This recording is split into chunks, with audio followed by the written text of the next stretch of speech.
नमस्कार प्यारे विद्यार्थियों, स्वागत है आपका दृष्टि टीचिंग एग्जाम्स में।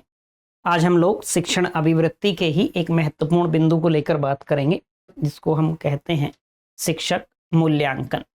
हमने मूल्यांकन में कुछ बातें पहले भी की हैं। जैसे एक तो तथ्यात्मक जानकारी आपको याद आएगी कि परंपरागत मूल्यांकन के जनक कौन थे? J.S. राइस थे। जब हम आधुनिक मूल्यांकन के जनक की बात करते हैं तो आधुनिक मूल्यांकन का जनक B.S. ब्लूम को माना जाता है। महात्मा गांधी के कथन को लेकर भी हमने बात की थी कि उन्होंने कहा था कि विद्यार्थी का मूल्यांकन शिक्षक के द्वारा होना चाहिए। अब पहले होता भी ऐसे ही था। परंपरागत मूल्यांकन में एक तो विद्यार्थी के केवल शैक्षणिक पक्ष को शामिल किया जाता था, दूसरी बात उसमें केवल अध्यापक शामिल होते थे। केवल अध्यापक ही विद्यार्थी का मूल्यांकन कर रहे होते थे और उसकी प्रगति बताते थे। लेकिन आधुनिक समय में एक तो मूल्यांकन केवल विद्यार्थी का नहीं है, दूसरी बात मूल्यांकन केवल शैक्षणिक पक्ष का नहीं है। बात समझ आ गई? जैसे आधुनिक समय में विद्यार्थी के मूल्यांकन में विद्यार्थी के अध्यापक शामिल हैं, लेकिन उनके साथ साथ विद्यार्थी के अभिभावक शामिल हैं, विद्यार्थी के मित्र भी शामिल हैं। बात समझे? दूसरी बात, केवल शैक्षणिक पक्ष शामिल नहीं है, विद्यार्थी के व्यवहार के अन्य पक्षों को भी उसके मूल्यांकन में शामिल किया जाता है। ठीक है, चलिए ये सारी बात हम पहले विद्यार्थी मूल्यांकन में भी कर चुके हैं, कक्षा में भी करते हैं। हमें शिक्षक मूल्यांकन की बात करनी है। यदि हमें शिक्षण की गुणवत्ता को सुधारना है तो विद्यार्थियों के साथ साथ अध्यापकों का मूल्यांकन भी आवश्यक हो जाता है। आप यूं कह सकते हैं कि विद्यालय शिक्षा की गुणवत्ता को सुधारने हेतु या उसमें सुधार लाने के लिए विद्यार्थियों के साथ साथ अध्यापकों का मूल्यांकन भी होना चाहिए। इससे क्या होगा? जो परंपरागत तरीके से अध्यापक शिक्षण कार्य करा रहे थे, आप देखेंगे कि वो अध्यापक जो आधुनिक काल की आवश्यकताएं हैं, उन आधुनिक काल की आवश्यकताओं के अनुसार खुद को उस माहौल में स्थापित नहीं कर पा रहे हैं।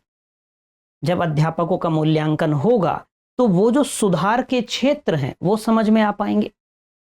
जब अध्यापक आधुनिक माहौल के अनुसार, जो आधुनिक समय की जो आवश्यकताएं हैं शिक्षा को लेकर, जो आप देख रहे हैं कि अब तो दैनिक रूप से दिनों दिन आवश्यकताएं बदल रही हैं, अवसर बढ़ रहे हैं, उसके अनुसार अध्यापन की भी आवश्यकता है, शिक्षण की भी आवश्यकता है। यानी कि अध्यापक से अपेक्षा की जाएगी कि वो पाठ्यक्रम को पूर्ण समग्रता के साथ पढ़ाएं। अब जो परंपरागत तरीके से शिक्षण कार्य करा रहे थे, वैसे अध्यापक चूंकि अपने आप को वो आधुनिक माहौल में स्थापित नहीं कर पा रहे हैं, जिसकी वजह से वो पाठ्यक्रम को पूर्ण समग्रता के साथ नहीं पढ़ा पा रहे। तो इसलिए बात आती है फिर अध्यापक मूल्यांकन की, ताकि हम शिक्षण की गुणवत्ता में सुधार ला सकें। तो यदि आपसे पूछा जाए कि शिक्षक मूल्यांकन के उद्देश्य क्या हैं, शिक्षक मूल्यांकन के उद्देश्य क्या हैं, तो कुछ बिंदु आप आसानी से कह पाएंगे। जैसे शिक्षक मूल्यांकन होगा तो इससे एक तो अध्यापक अपने अध्यापन कार्य के प्रति, शिक्षक अपने शिक्षण कार्य के प्रति गंभीर होंगे। दूसरा, आप ये कह सकते हैं कि शिक्षक अपने शिक्षण कार्य के प्रति निष्ठावान होंगे। तो अध्यापकों को शिक्षण कार्य के प्रति गंभीर बनाने के लिए मूल्यांकन होना चाहिए। तो मूल्यांकन का एक उद्देश्य क्या हो जाएगा? गंभीर बनाना। दूसरा, आप कह सकते हैं उन्हें निष्ठावान बनाना। यदि आपको लिखना हो तो इस बिंदु को आप लिख लीजिए। एक उद्देश्य क्या कहेंगे? शिक्षकों को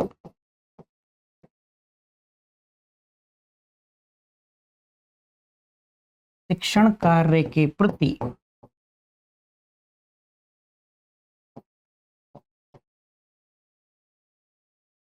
गंभीर व निष्ठावान बनाना। एक उद्देश्य तो आप आसानी से ये कह पाएंगे। एक बिंदु आप ये कह पाएंगे कि जैसे कोई अध्यापक अपने शिक्षण में किसी नई विधि का प्रयोग करते हैं, तो अध्यापक का जब मूल्यांकन होगा तो ये बात सामने आएगी कि इन अध्यापक ने अपने शिक्षण कार्य के दौरान इस नई विधि का प्रयोग किया, जिससे ये वांछित परिणाम हमारे सामने आए।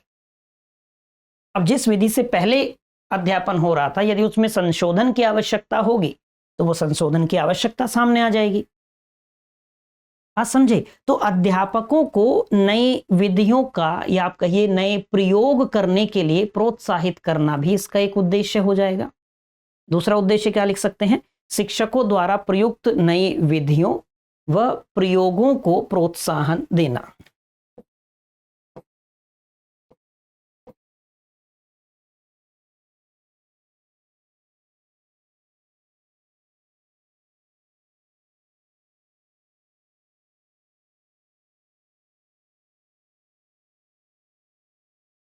विधियों व प्रयोगों को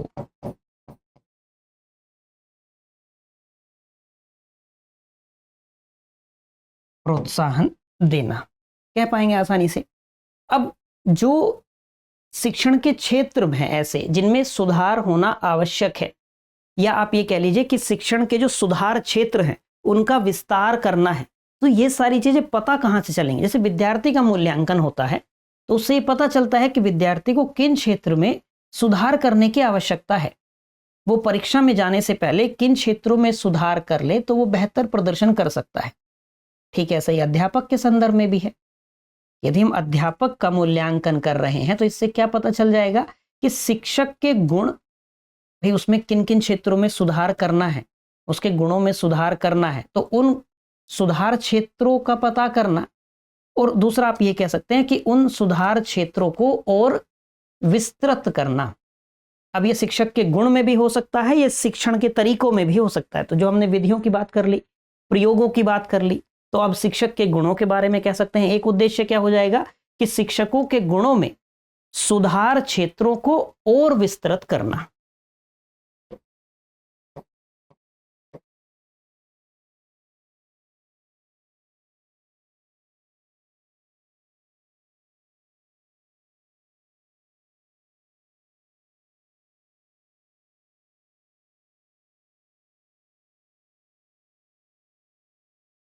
और विस्तृत करना। कुल मिला के निष्कर्ष के रूप में आप ये कह सकते हैं कि अध्यापक के अध्यापन विधि में सुधार करना हो, उसकी युक्तियों में सुधार करना हो, या अध्यापक को उसके अध्यापन के प्रति गंभीर बनाना हो, निष्ठावान बनाना हो, विद्यार्थियों के बेहतर कल्याण के प्रति पूर्ण समर्पित बनाना हो, तो ये सारे कार्य किससे हो सकते हैं? अध्यापक मूल्यांकन से हो सकते हैं।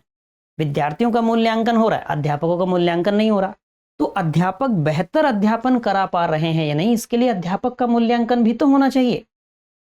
अध्यापक कितने धैर्य से विद्यार्थी के प्रश्नों को सुनते हैं, अध्यापक कितना विद्यार्थियों की जिज्ञासाओं को शांत करते हैं, अध्यापक कितना विद्यार्थी की आवश्यकता के अनुसार शिक्षण कार्य करा पा रहे हैं, ये सारे उद्देश्य हो जाएंगे अध्यापक मूल्यांकन के या शिक्षक मूल्यांकन के। बात आसानी से समझ में आई होगी। यदि शिक्षक मूल्यांकन के आधार की बात आपसे की जाए,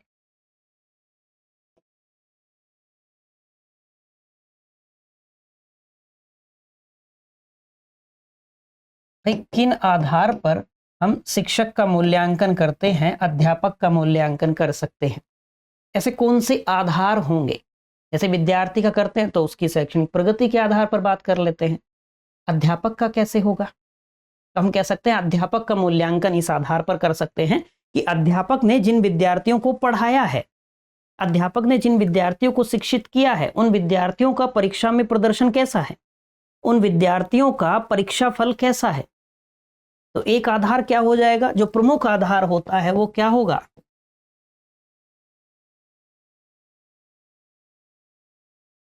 विद्यार्थियों के परीक्षा फल कह लीजिए।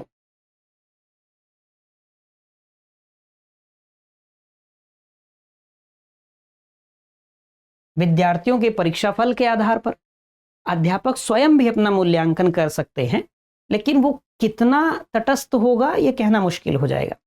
लेकिन हम विद्यार्थियों के परीक्षा फल के आधार पर तो बात कर सकते हैं। अध्यापक के शिक्षण के कार्यक्रम कैसे हैं, अध्यापक के जो शिक्षण कार्यक्रम हैं, उन शिक्षण कार्यक्रमों के बारे में विद्यार्थियों के क्या विचार हैं, विद्यार्थी बताएंगे। जैसे आप निजी विद्यालयों में देखते होंगे, संस्थाओं में देखते होंगे कि किसी अध्यापक ने पहली बार कक्षा ली तो वहां विद्यार्थियों से प्रतिपुष्टि ली जाती है, फीडबैक लिया जाता है कि आपको कैसा लगा। अध्यापक ने जो चीजें आपको समझाई, आपको अध्यापक ने यदि रोड मैप बताया है, पाठ्यक्रम को लेकर चर्चा की है, तो आपको कैसा लगा, आप कितने संतुष्ट हैं उससे, कितना तार्किक है।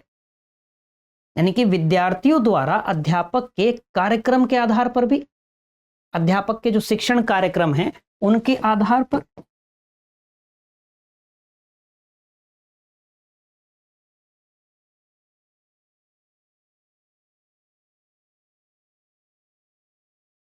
शिक्षण कार्यक्रमों के आधार पर भी शिक्षक का मूल्यांकन किया जा सकता है।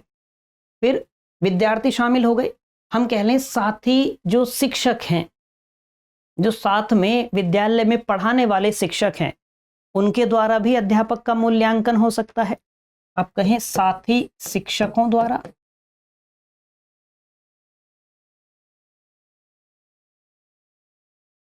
आप कह सकते हैं कि विद्यालय के प्रधानाचार्य द्वारा,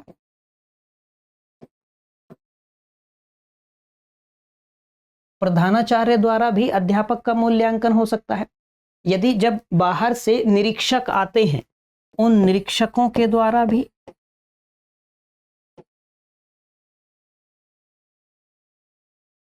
निरीक्षकों द्वारा भी अध्यापक का मूल्यांकन किया जा सकता है। साथ ही शिक्षक जो है उनके द्वारा भी किया जा सकता है, प्रधानाचार्य के द्वारा भी किया जा सकता है। आप कहें शिक्षा बोर्ड के द्वारा भी किया जा सकता है।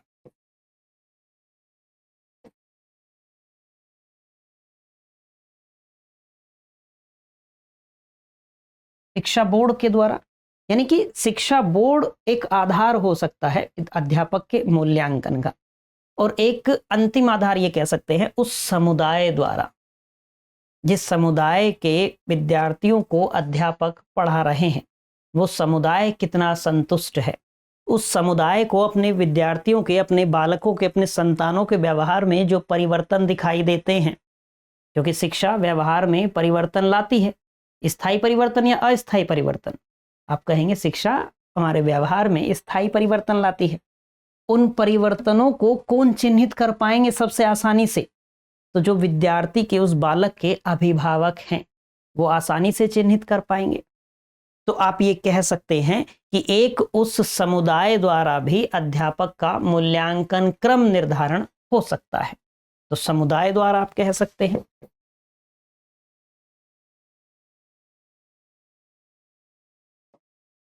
समुदाय द्वारा, यानी कि यदि विद्यालय शिक्षा की गुणवत्ता में सुधार करना है, हम पूरा निष्कर्ष निकाल के समझें, एकदम समझ बूझ हमारी बेहतर हो जाएगी अध्यापक मूल्यांकन को लेकर, कि यदि हमें विद्यालय शिक्षा की गुणवत्ता में सुधार करना है तो विद्यार्थियों के साथ साथ अध्यापकों का मूल्यांकन भी करना आवश्यक है।